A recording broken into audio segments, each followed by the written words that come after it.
When people are laden by sickness, there are several aspects that we need to look into in order to bring them back to wholeness. Number one side is physiological side. We have the psychological side. We have the mental side. But then there is another aspect of healthcare that is greatly neglected, and that aspect is called spiritual healthcare. And that is what I want to talk about. Spirituality is a very important aspect of healthcare, which affects the results in healthcare treatment. It affects the patient's treatment outcome. It affects the mental health of the patient, and it also affects the physiological aspect of the patient when it has to do with chronic illness majorly. But that doesn't mean that it is restricted only to chronic illness.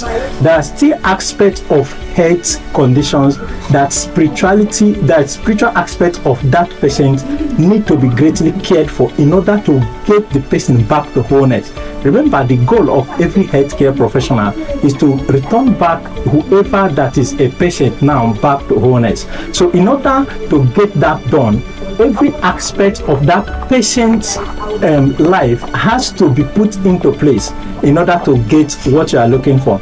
And in order to get that done, there is, in fact, currently, what healthcare professionals focuses on is on the physiological aspect and then little about the psychological aspect.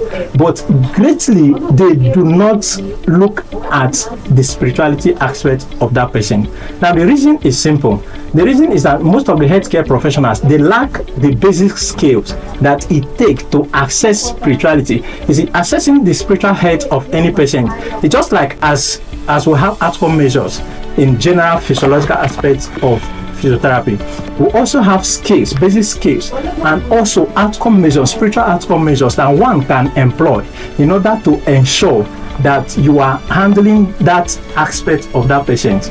And that is what is greatly lacking, and that is the reason why most of the physiotherapists or most of the healthcare professionals are very, very poor in knowledge